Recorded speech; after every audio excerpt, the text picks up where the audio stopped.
Hello and welcome to The Stack. This week we speak with the editor-in-chief of celebrated Japanese magazine Popeye, plus Bon Appétit's drinks issue and an independent publishing house from Romania. Enjoy the show.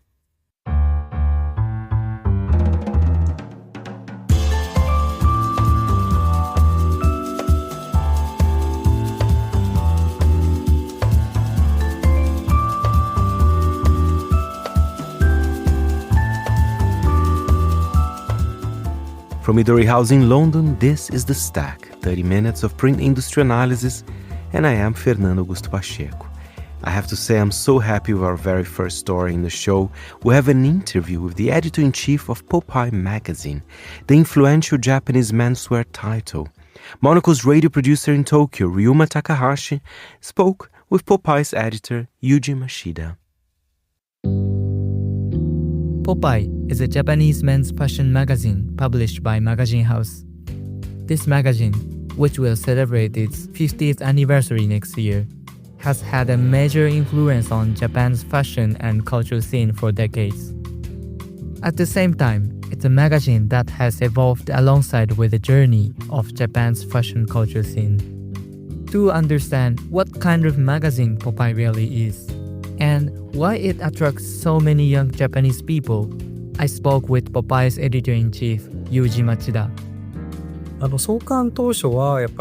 heard that the founding editor was the first person to bring down vest culture to Japan. So in the past, I think Popeye was a medium that introduced American West Coast and European culture to Japan. Now we're more focused on creating the magazine around Tokyo culture. What symbolizes recent Popeye issues is the Tokyo special feature, Hello Tokyo, 僕の東京探訪記 Hello Tokyo, My Tokyo Exploration Diary, published in May 2025. It introduces how various creators and Popeye writers walk around and enjoy Tokyo. The characteristic of this feature is that it presents our familiar Tokyo from a slightly different and deeper perspective, yet at the same time with a pop and light-hearted viewpoint. Machida-san says that Popeye puts together a Tokyo special once in a year as a muscle training for editors. So, what exactly is Popeye's angle? I think it's good to know what kind of new people are emerging in our own city and what they're doing. So we create a Tokyo special every year.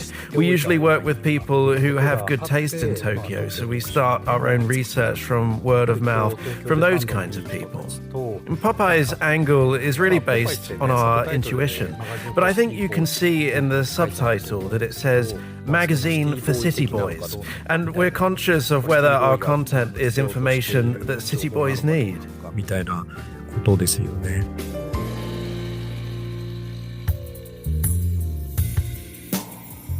True to its subtitle, Magazine for City Boys, Popeye consistently targets young readers. Machida-san said 25 years old men made up the largest readership demographic. This is exemplified by the special features of Popeye. 20歳の時何をしていたか? What were you doing when you were 20 years old? In this series, the celebrities and contributors look back on their past and share with young readers what kind of life they were living and what thoughts they had when they were 20 years old. It's a series that only Popeye can do. I feel like we're having a conversation with our readers. We're at the same eye level as them. I think that shows in how we write our articles too. We want to be a magazine that readers can enjoy with the kind of language you're used to talking with close friends at school. So, what's the secret to creating a magazine that readers can feel close to? Recently, when our first editor-in-chief passed away, I collected his words and distributed them to everyone in our editorial team. He had written something like, editorial meetings are meaningless, so let's quit them.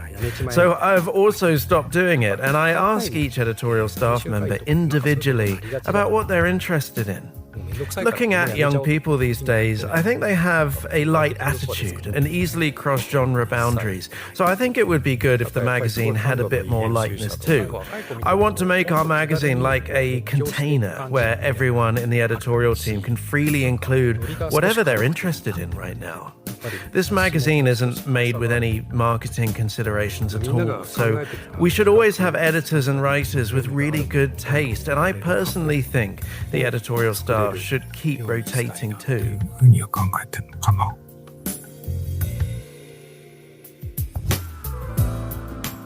Popeye has been leading Japan and Tokyo fashion and culture scene from the perspective of young city boy for almost 50 years.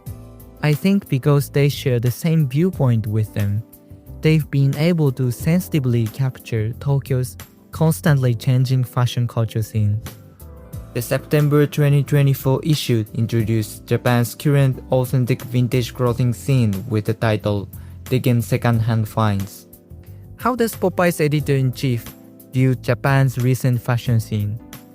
I think fashion trends in Japan recently have become harder to grasp. I think there are fewer people into trad-style fashion compared to 10 years ago. On the other hand, street-style fashion is making a comeback in Harajuku and Yura Harajuku areas. Also, there are young people who are interested in Korean fashion brands. Second-hand clothing is overwhelmingly popular now. But as those clear single trends are disappearing now, how to capture trends is quite a difficult problem. So in the end, I feel like Popeye should be made from things around us. Still, I don't think Popeye can stay the same city boys that everyone imagines forever, as it will change. I think magazines should change with each era. Popeye has changed with Tokyo's cultural transitions through the ages. However, Japanese print magazine industry, including Popeye, stand at the crossroad in the wave of digitalization.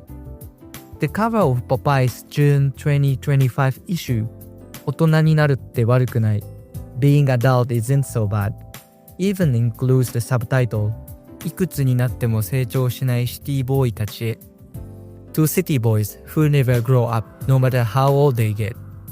How does Popeye itself view the changes in the magazine industry in Japan? I think in Japan, paper magazines probably sell overwhelmingly better than digital versions. Japan has this unique distribution system, like publishing distributors that have power between publishers and bookstores, and a resale price maintenance system where publishers can set retail prices for magazines. Because of this, I think there are more bookstores compared to overseas. When I go abroad and look at magazine stands, they've gotten thinner, and there's definitely a sense that print magazines are declining. I hear that overseas subscriptions are more common, but in Japan, subscriptions aren't very popular. Most people buy at bookstores, and I think that's a very good thing. There's a really good small bookstore in my neighborhood too, but if places like that disappear, there won't be places in town to pick up culture. On the other hand, Machida-san says he doesn't think about the future of magazines, and even says it's nonsense to think about it 10 years from now. If technology for computers and smartphones advances and apps come out that let you read magazine content in more enjoyable or convenient ways, things might change. I'm thinking of adapting as we go. There might be environmental issues, but I kind of want people to read magazines and throw them away more. It might be nice for people to keep them in their rooms, but I really want them to be more accessible. On these production sides too, I want to make it a magazine where we can casually include what we think, what we consider, and what we want to convey.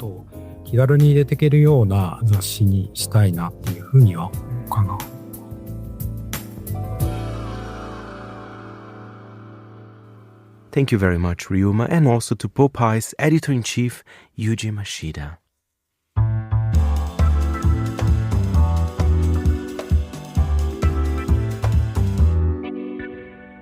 And now let's talk about drinks. Since last year, Bon Appétit magazine brought back their drinks issue, this time from the excellent cover story on 48 ways to mix up your martini to how Singapore is excelling in alcohol-free cocktails. It was a pleasure talking to Bon Appétit's editor-in-chief, Jamila Robinson, and Joseph Hernandez, their drinks director. We think it's really important to note that it's not just food. The entire culinary industry is all about food and drink. And we really want to talk about the way that food and drink shape society. And so you can't talk about food without talking about beverages. And that can be all kinds of beverages. It can be coffee, it can be water. We just had a story launched just about the importance of how many people are going back to whole milk.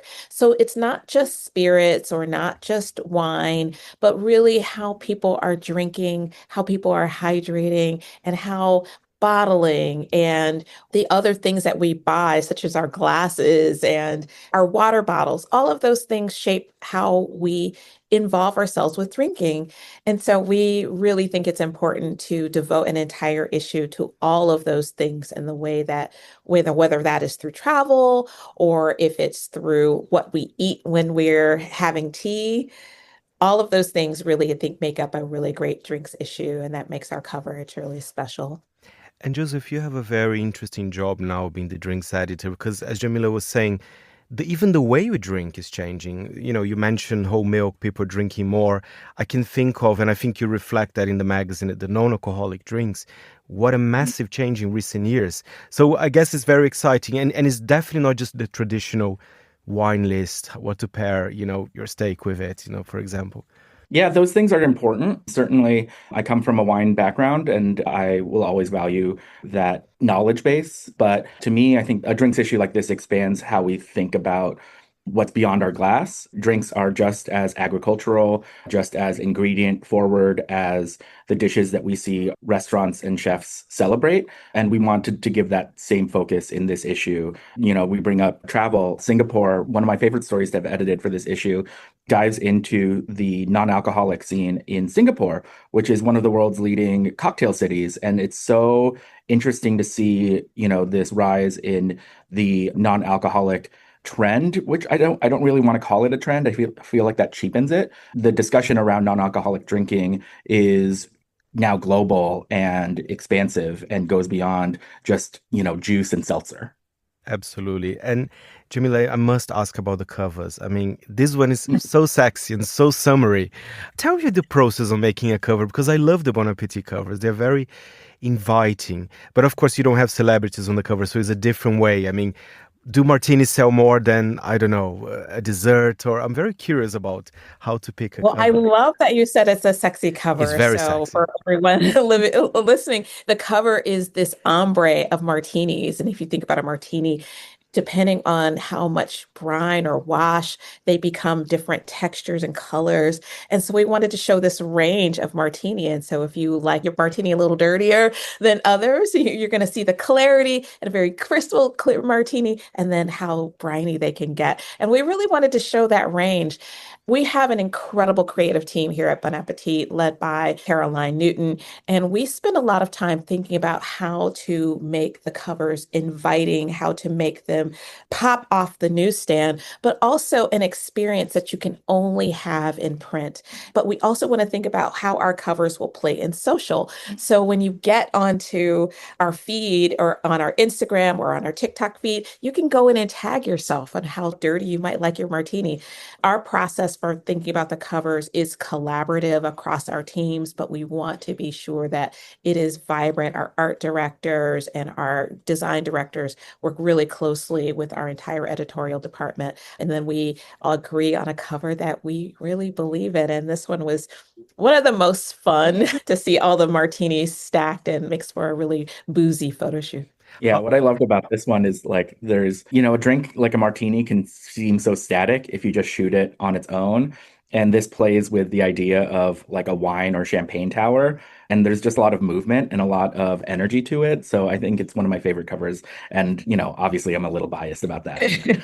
I love the little dancing olive. That's floating in the middle. And then we always like to add a little attitude. We love that little cheekiness because the print experience of having a magazine and it's just such a special, visceral reaction. So we really want to be sure that people can have some fun if they're picking up the book. How do you both have your martinis? I'm not sure if you are martini drinkers, but I mean, the martini to me is classic. It's my favorite thing to order at a bar when I am new to that bartender or new to that space. I love to see how they make a martini. I prefer at home a gin martini with a twist, a little wet. I don't really love brine, but if I am getting brine, I do prefer something like Cornichon brine. I'm also more of a twist. I like kind of I love a martini that's washed with lemon or guava or something, pretty citrusy. But I'm learning to drink more martinis, but I'm more of a caipirinha person. Oh, now you got my heart, Jamila, because of course I love a caipirinha being Brazilian. So, carioca. But the martinis, I do like brine as well. So see, there are a lot of ways, there are a lot of discussions around martinis there. And one thing for you, Joseph, another one of the highlights as well of the issue, of course, there's the annual best in new bars list, which is super interesting because for me, I think people are traveling not just to go to a restaurant, but to go to a bar. You mentioned Singapore there as well, but specifically in the US, it's very diverse geographically as well. Yeah, it's really hard to put a list like this together and to be really limited in the number of choices that we make. We only picked 9 bars this year. We had 11 last year.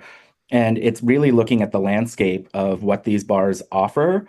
Different cities have different vibes and they serve different communities. So that was really top of mind when I was assigning scouters to these bars in these cities and then scouting myself along with, other staff writers and staff editors who blanketed the country to check out these places as well. Each city has a different personality and a different vibe, and that I think reflects in the bars that we ended up picking for this list.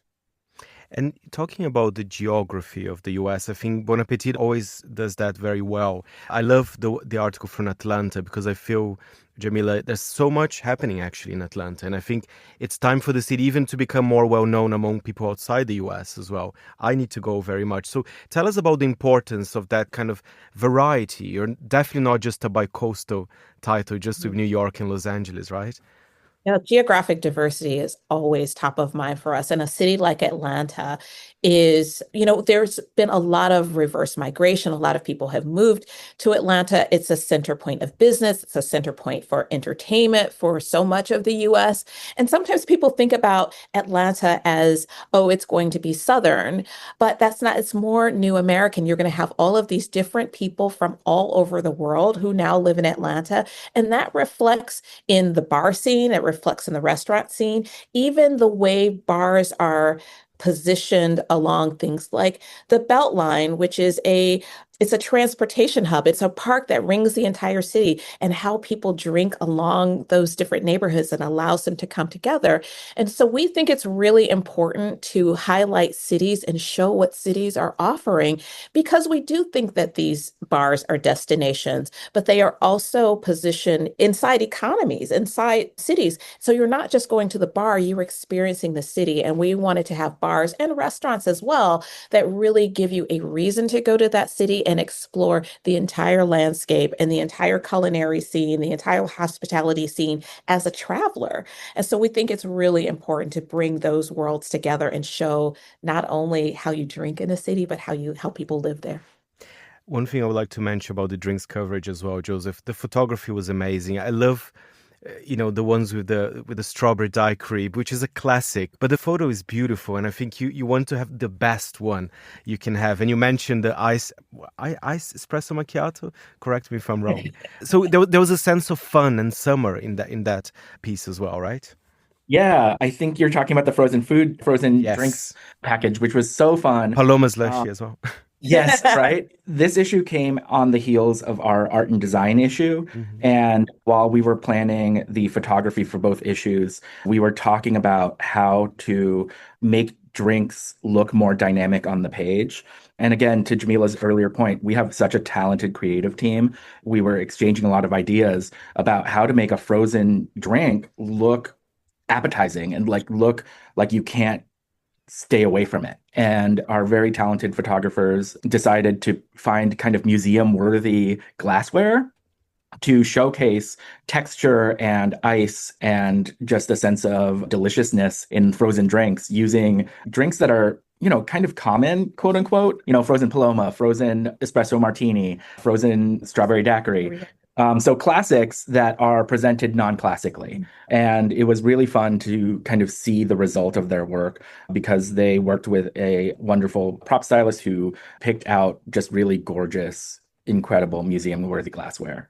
I love what you said there, that, they're very classic, very common drinks, but you kind of elevate them on your pages, right? I think that's the secret in a way. It also gives the reader an opportunity to, wait a minute, I can style my cocktails at home. We're giving people ways to bring this back to their kitchen. It's something we always want to be sure to do. That, yes, the photography is stunning, but we also want to be sure that we're going to give them ways that they can make them at home. Oh, get a beautiful glass, bring out that crystal that you only use for Thanksgiving or some other holiday, but bring those out, cut a little mango, cut it into a square and top it. And we want to show that styling is not just something we do for the page, but we also do to encourage people to participate in that as well. It brings to mind this old quote that I'm going to paraphrase because I'm not going to remember it exactly, but when Joan Didion was asked about using her silverware every day, her response was, well, every day is all we have.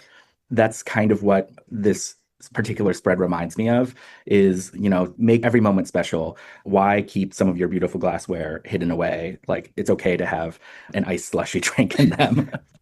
I have a slushy machine at home, so I'll be using it after reading the latest issue.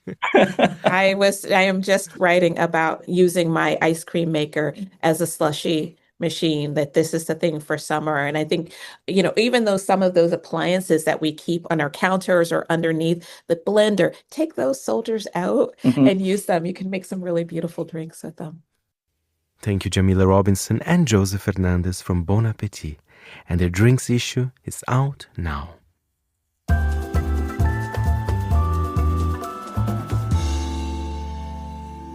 You're listening to The Stack. We head to Romania now.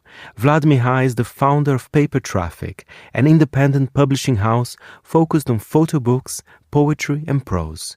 Monocle's Lara Kramer headed to Obor Market in Bucharest to meet Vlad at his printing storefront that doubles as a barbershop. She began by asking him about the start of the business. I got the space 3 years ago. I had like a DIY barbershop in my house from 2017. And I used to cut hair like every night from Monday to Friday, and on the weekends like double the people. So at some point it became like too big to keep it in the house, because I could find hair under my pillow or hair in the fridge. As desperate I was to keep like a good clean environment, hair was getting everywhere, so I had to get the barbershop out of the house. So that was the first thought when I found the space. I need to cut hair somewhere else, because during the pandemic I cut hair for friends. I would get on my bike and cut the hair for their grandparents, so for them to not go outside. And 3 years ago I got the space. There was the bar that opened the terrace. They set the tone. They were the first to try to open something here. Then there was a flower shop, some girls that had a clothing brand, also someone that used to refurnish old objects, like a vintage object shop, and then there was me. So that was 3 years ago. From then to now, the bar is still here. The flower shop and the clothing brand have gone, but now there's a coffee shop and we have a restaurant. So it's like you can have a full day. You can come get the coffee, you can go eat, then you can go get something from the bar and spend a nice evening here. But the main thing is the market. You can buy things from the market like cherries and cheese, and wash the cherries in our sink and eat the cherries here, then order some wine, then get some biscuits or eat some meat. It's a really good place to spend like a full day, if you ask me. And this is the challenge, because people come here just to get the coffee, then they go back to the city center. So that's what I think we should be tackling as a community, the safari behavior, which people come, they look at the market, they sip something from the bar or the coffee shop, and they go back home. So, but really, you can do the whole thing. And actually, your your business, Paper Traffic, we've got books, art, luck, and hair. What's the luck part all about? The luck part is we host monthly backgammon championship.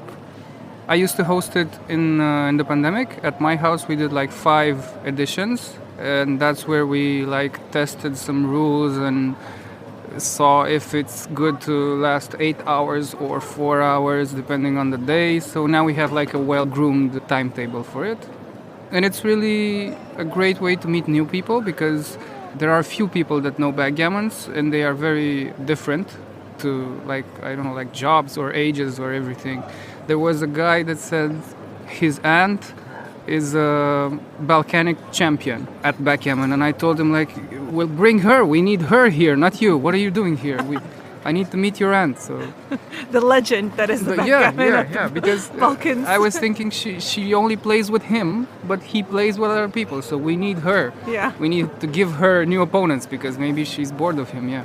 So at the point that you opened it as a barber shop, at what point did you bring the publishing side in? What was the idea behind that? It was at the same time. From the start, I knew that the books were important part because I have the publishing house and I don't really have distribution in Romania. So this was like a very important point for me to have like a real place where you could come and browse the books, because I usually go to art book fairs or like fairs in general and only distribute in Europe, because bookshops in here in Bucharest have like a really big commission. So yeah, I try to make my own place, like my own little bookshop, where I also sell art and like art on paper only, not like oil or paintings, and other local stuff like ceramics. Last year I had a ceramic exhibition with some girl that does mirrors, and the mirrors had hairstyles, like the mirror had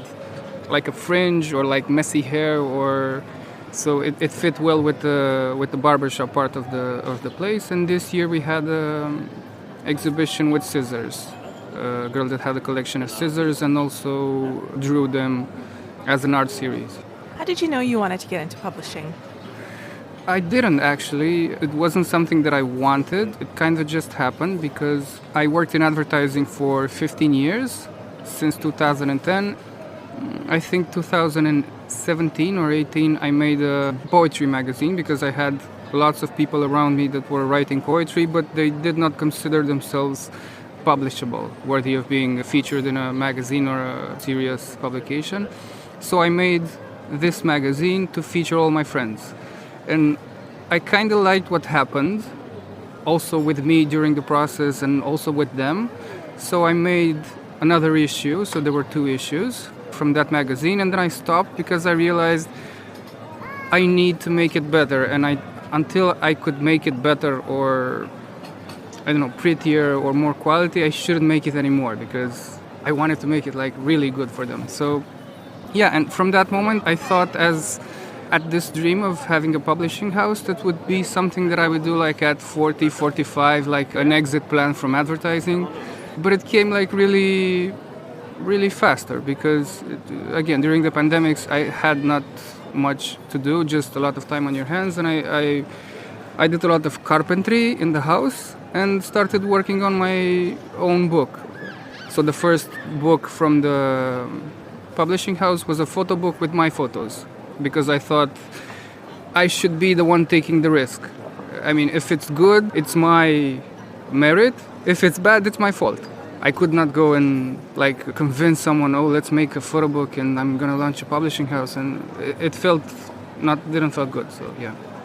You wanted to put your money where your mouth was, basically. Yeah, and try to see how like an exercise on editing yourself before you edit others.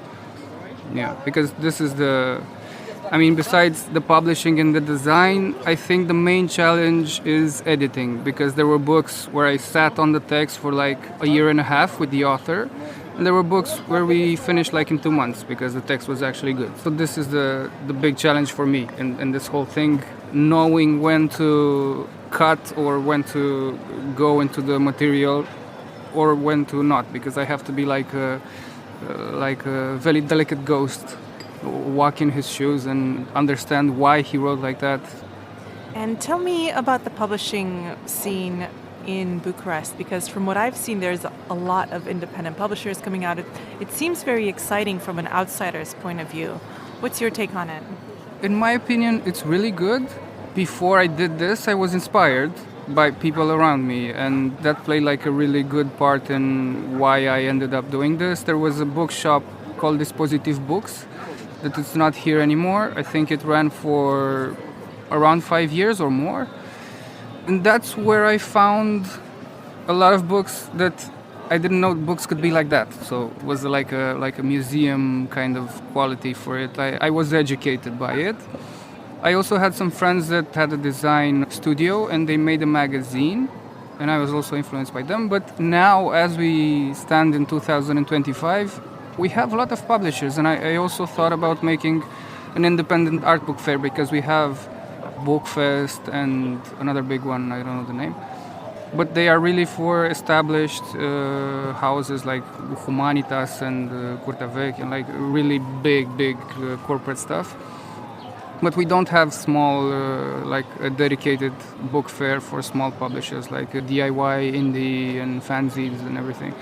But we have a lot of illustrators. The punk scene is really good, and they also deliver in terms of paper products, to say. I think we also have like good editorial designers, like 5 or 6 editorial designers. And also the galleries, they have this, they think of publishing as a medium where they should deliver stuff, not just in terms of art shows and the actual art, yeah. And it seems like it's very collaborative between these independent publishing houses. Am I correct in that? Yes, because we all know each other, and we're all medium or small. We want the same things. We hate the same things, I guess. But we have the same hopes, not in terms of making it big, because I think some things should remain small or medium. But we have the same hopes in terms of, let's keep doing this, and maybe others will come too. Not to buy the things, but to make their own things. And I think that's how you grow like a segment, like an industry. You don't have to become big. You have to convince others to try it small also, and that's the good stuff, the diversity of it, yeah. And then what's next for you? What are you most excited about? I was accepted in an art residency that's going to start in June. So that's like, I feel like I've been accepted to college. It's bigger than anything. And I want to start like a residency program where 5 or 6 artists can come, and during like 1 or 2 months of research, they could develop their own project about the Bor market. It could be like a fashion project, a poetry project, a culinary, like cooking project, because we have a lot of food here, architectural, anything. It could be, as long as it can be printed and presented afterwards. So this is what I want to do, I think, in the autumn, if everything cools down and it's in terms of schedule. But this is the big thing that I want to do. Thank you, Laura and Vlad Mihai, founder of Paper Traffic. And that's it for this week's show. My thanks as ever to our editor, Jack Jewers. Any comments or queries, feel free to write to me, Fernando, at fp@monocle.com. And remember, we're back next Saturday at 10 a.m. London time. Meanwhile, you can always listen again at monocle.com and subscribe to the show on Apple Podcasts and Spotify. You've been listening to The Stack. I'm Fernando Augusto Pacheco. Until next time, it's goodbye from me.